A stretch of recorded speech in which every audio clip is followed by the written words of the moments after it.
शिव भगतन चांगुणा की कथा शिव महिमा का ज्ञान है। शिव भगतन चांगुणा की कथा शिव महिमा का ज्ञान है।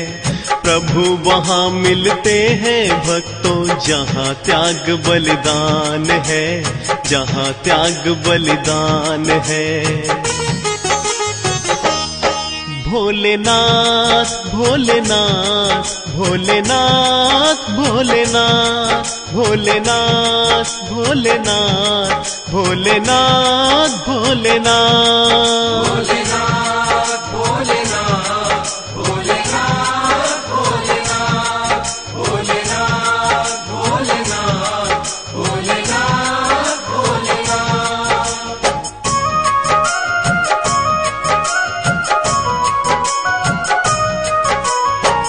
शिव भक्तों, ये कथा स्कंद पुराण से ली गई है। इस कथा में बताया गया है कि आस्था, श्रद्धा और विश्वास से व्यक्ति किसी भी दुर्लभ कार्य को पूर्ण कर सकता है। भक्ति का मार्ग अत्यधिक कठिन है, किंतु धीरज और विश्वास से लक्ष्य की प्राप्ति हो सकती है। जिस तरह रानी चांगुणा ने अपनी भक्ति से भगवान भोलेनाथ को प्रकट किया और शिव लोक में अपना स्थान बनाया। चांगुणा की शिव भक्ति धीरज और सत्य की परीक्षा है, विश्वास और आस्था की पराकाष्ठा है। आज हम उसी शिव भक्तन रानी चांगुणा के त्याग और बलिदान, विश्वास और धीरज की कथा सुनाएंगे।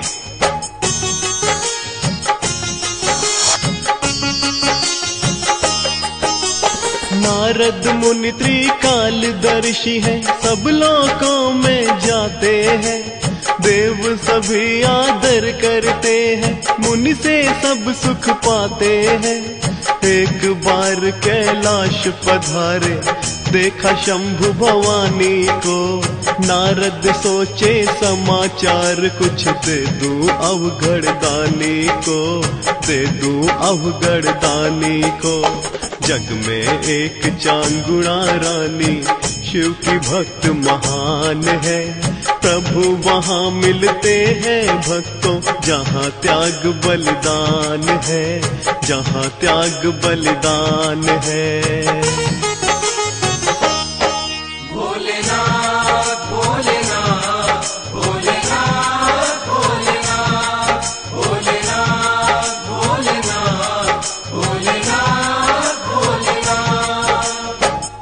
नारद मुनि की बात सुनकर पार्वती चौंकी और नारद का मुंह देखने लगी। नारद जी कहने लगे, प्रभु पृथ्वी पर कांति नगर के राजा श्रेयाल और रानी चांगुणा आपके परम भक्त हैं। उनके यहाँ अतिथियों का विशेष सम्मान होता है। वो दोनों प्राणी अतिथि सत्कार के लिए विख्यात हैं। भोजन करवाना और दान देना उनका धर्म बन गया है। ना कोई भूखा वापस लौटता है, ना कोई बिना दान लिए वहां से जाता है। बड़ी धार्मिक विचारधारा है उनकी। उन्हें कोई संतान नहीं है, फिर भी बिना चिंता के शिव चरणों में उनकी अटूट श्रद्धा है। भोलेनाथ ने मन में विचार किया,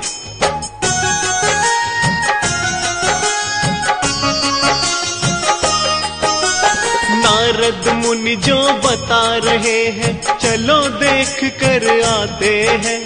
भक्त हमारे कौन है जो ये सेवा धर्म निभाते हैं। दान वीरता दयाशीलता दोनों उनकी देखेंगे।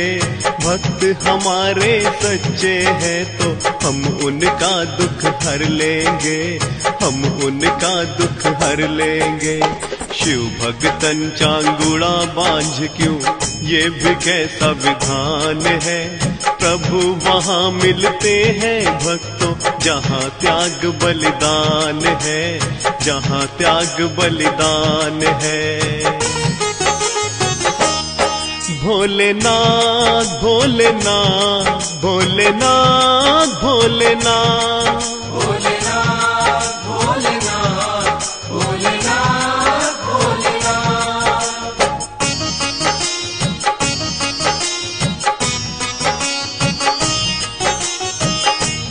नारद मुनि तो कहकर चले गए।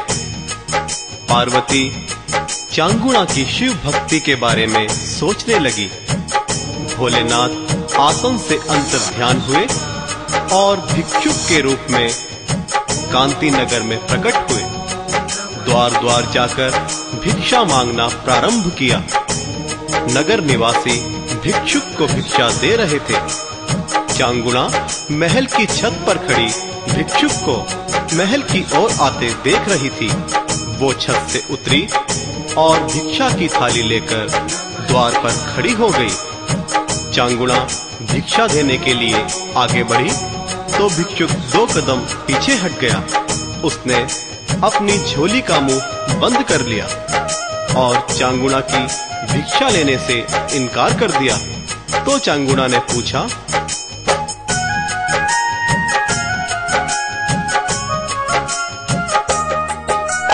महामुनि क्यों नहीं ग्रहण की तुमने ये मेरी भिक्षा? अगर और कुछ चाहते हो तो बोलो तुम अपनी इच्छा। भिक्षुक बोला, निसंतान को कैसे लो तेरी भिक्षा? निसंतान का दान न लेना, मेरे गुरु ने दी शिक्षा, मेरे गुरु ने दी शिक्षा। पाप लगेगा मुझको नारी, दूषित तेरा दान है। प्रभु वहाँ मिलते हैं भक्तों, जहाँ त्याग बलिदान है, जहाँ त्याग बलिदान है। भोलेनाथ भोलेनाथ भोलेनाथ भोलेनाथ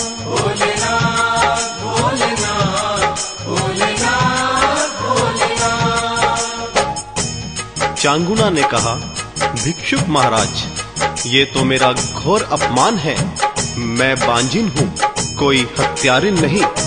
यदि मुझे संतान नहीं है तो इसमें मेरा क्या दोष है? ये तो विधाता का विधान है। मनुष्य इस विधान को भोगता है। क्या इस भोग को आप पाप की संज्ञा देते हैं? दान छूने से दूषित नहीं होता।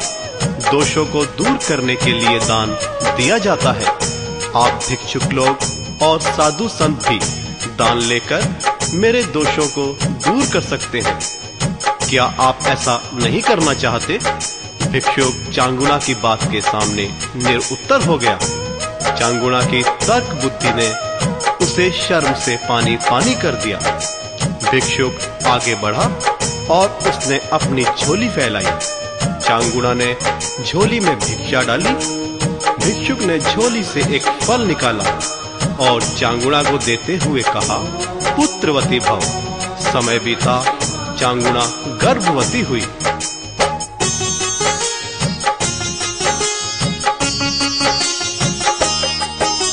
रानी चांगुणा लगी सोचने, अब वो माँ बन जाएगी। नारी जीवन सफल हो गया, बांझ कहीं ना जाएगी। गिनने लगी महीने दिन, वो खुशियों से लहराती थी। आने वाले पुत्र के लिए नित्य खिलौने लाती थी, नित्य खिलौने लाती थी। सदा सोचती रहती मन में, लाल हमारा प्राण है। प्रभु वहाँ मिलते हैं भक्तों, जहाँ त्याग बलिदान है, जहाँ त्याग बलिदान है। भोलेनाथ भोलेनाथ भोलेनाथ भोलेनाथ भोलेनाथ भोलेनाथ भोलेनाथ भोलेनाथ।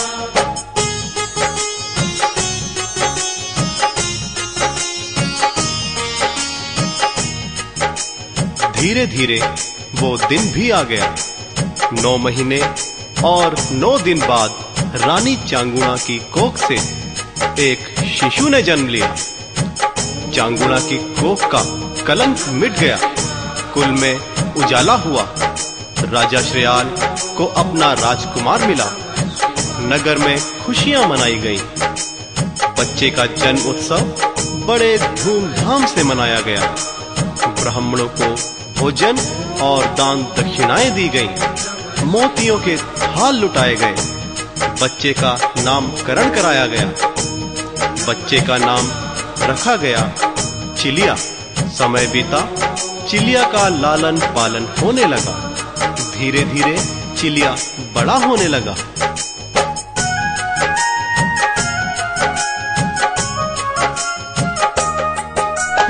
दिन बीते और गए महीने, लगे बीतने एक एक साल।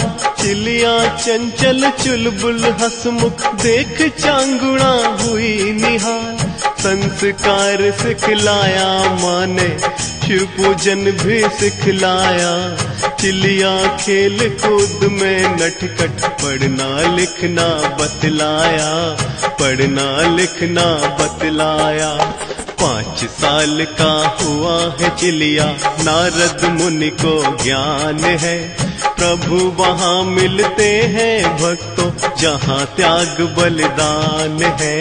जहाँ त्याग बलिदान है। भोलेनाथ भोलेनाथ भोलेनाथ भोलेनाथ भोलेनाथ भोलेनाथ भोलेनाथ भोलेनाथ।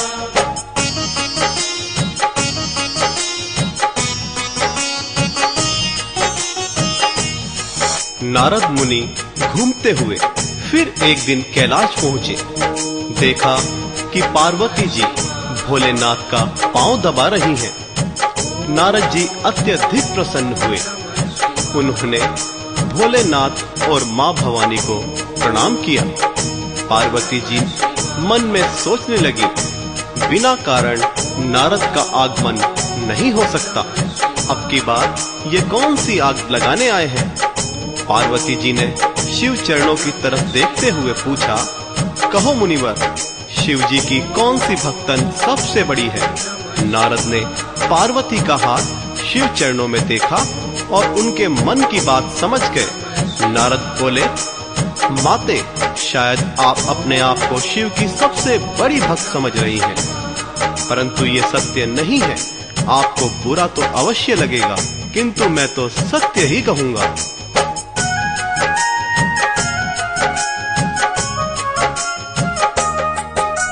क्षमा कीजिएगा माता जी, सदा सत्य हम कहते हैं। शिव भगतन चांगुना बड़ी है, हम तो यही समझते हैं। पुत्रवती हो गई है लेकिन शिव चरणों में ध्यान सदा। दान धर्म सेवा से उसका किंचित भी मन नहीं हटा। किंचित भी मन नहीं हटा। नित्य लोग भोजन करते हैं, सबका रखती ध्यान है। प्रभु वहाँ मिलते हैं भक्तों, जहाँ त्याग बलिदान है। जहाँ त्याग बलिदान है। भोलेनाथ भोलेनाथ भोलेनाथ भोलेनाथ भोलेनाथ भोलेनाथ भोलेनाथ भोलेनाथ।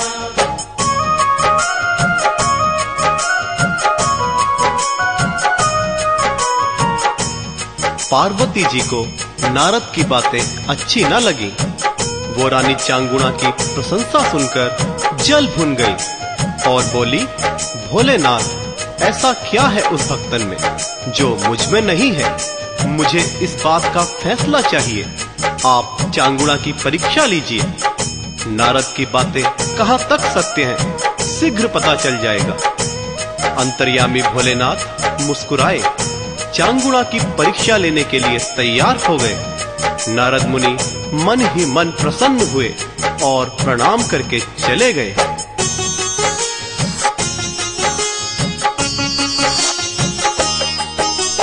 भोले बाबा एक ओघड़ का रूप बना करके आए।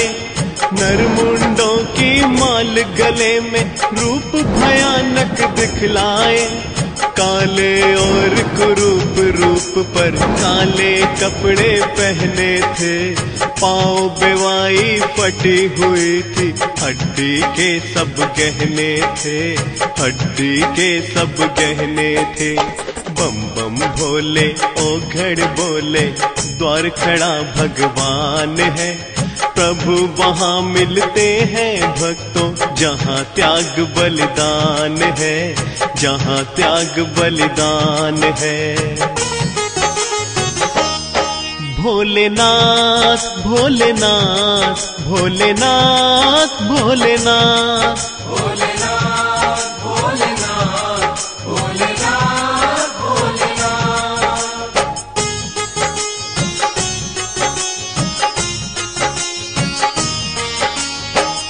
दरवाजे पर अतिथि की आवाज सुनकर राजा रानी बाहर आए। दोनों ने हाथ जोड़कर ओघड़ को शीश झुकाया। ओघड़ ने कहा, बहुत दिनों से मनचाहा भोजन करने की इच्छा है, तुम्हारा नाम सुनकर दानी के दरबार में आया हूँ। शिव भक्तों, मेरी इच्छा पूरी करो। चांगुड़ा ने कहा, अवश्य महाराज, ये तो हमारा सौभाग्य है, आप अंदर पधारिए। राजा ने ओघड़ को सादर अपने सिंहासन पर बैठाया। राजा ने अतिथि का पांव धोया, रानी ने आरती की, फिर भोजन का आदेश दिया। सेवक थाली परोस कर लाए। रानी ने भोजन के लिए ओघड़ साधु से आग्रह किया। ओघड़ ने थाली देखते ही सरकाकर दूर हटा दिया। रानी ने समझा कुछ कमी है, वो स्वयं रसोई घर में गई।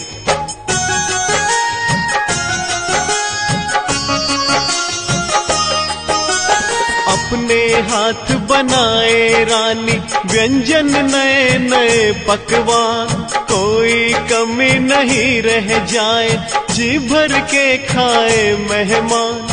थाल सजा कर चले चांगुड़ा, महक उठा सब घर आंगन, आदर से परोस कर बोली, भोजन ग्रहण करो भगवन, भोजन ग्रहण करो भगवन।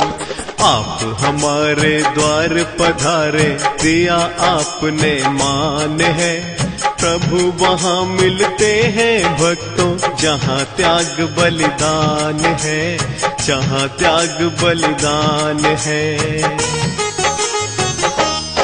भोलेनाथ भोलेनाथ भोलेनाथ भोलेनाथ भोलेनाथ भोलेनाथ भोलेनाथ भोलेनाथ।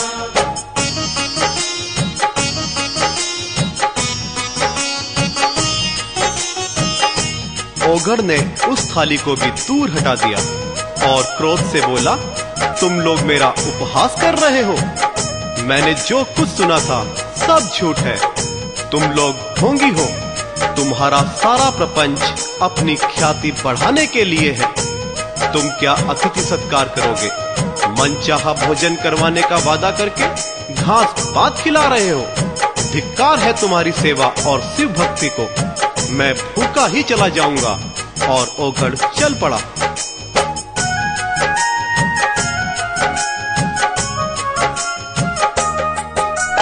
रुक जाओ महाराज, इस तरह कभी नहीं रूठा करते। साधु संत सज्जन के मन में क्रोध नहीं फूटा करते। भाव नहीं है बुरे हमारे, ना झूठा संकल्प लिया। लालच नहीं नाम की हमको, प्रभु ने कैसे सोच लिया, प्रभु ने कैसे सोच लिया। जो मांगो प्रभु वही मिलेगा, अतिथि मेरा भगवान है। प्रभु वहाँ मिलते हैं भक्तों, जहाँ त्याग बलिदान है, जहाँ त्याग बलिदान है। भोलेनाथ भोलेनाथ भोलेनाथ भोलेनाथ भोलेनाथ भोलेनाथ भोलेनाथ भोलेनाथ।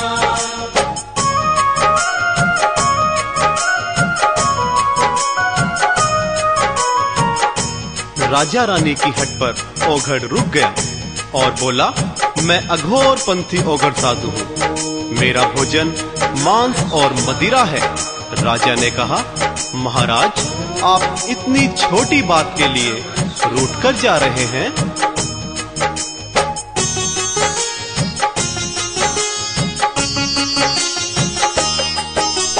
मांस आप पंछी का लेंगे या जंगल के पशुओं का, हारिल हंस कबूतर का या शेर हिरन चीतावन का, ऊंट कटाऊं या बकरे को खड़ा आग में भुनवाऊं, जो पसंद आए स्वामी जी मांस उसी का पकवाऊं, मांस उसी का पकवाऊं।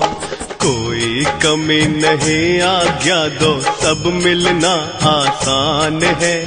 प्रभु वहाँ मिलते हैं भक्तों, जहाँ त्याग बलिदान है, जहाँ त्याग बलिदान है।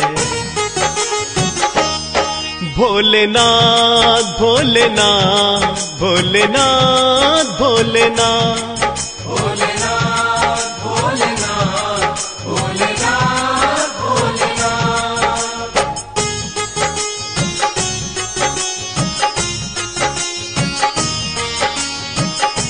ओघड़ हंसा और बोला, तुम लोग कितने नासमझ हो। अरे पशु पंछी खाना होता तो तुम्हारे द्वार पर क्यों आता। राजा ने कहा, महाराज, मैं कुछ समझा नहीं। आप कहना क्या चाहते हैं, कृपया स्पष्ट कीजिए। ओघड़ ने कहा, मुझे वचन दो कि मेरी मांग पूरी करोगे, तब मैं बताऊंगा।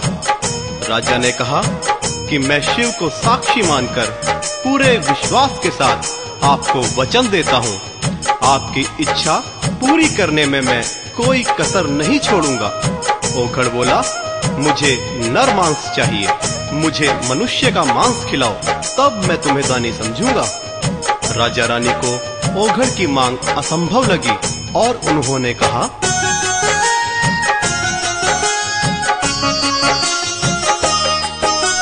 नाथ, असंभव है मनुष्य का मांस नहीं मिल पाएगा। मेरा तन स्वीकार कीजिए, ये किस दिन काम आएगा। रानी ने देखा राजा को, अपना प्राण गवाएंगे। रानी बोली, मेरे तन का स्वामी भोग लगाएंगे, स्वामी भोग लगाएंगे। राजा का जीवन तो सारी जनता को अनुदान है। प्रभु वहाँ मिलते हैं भक्तों, जहाँ त्याग बलिदान है, जहाँ त्याग बलिदान है। भोलेनाथ भोलेनाथ भोलेनाथ भोलेनाथ भोलेनाथ भोलेनाथ भोलेनाथ भोलेनाथ।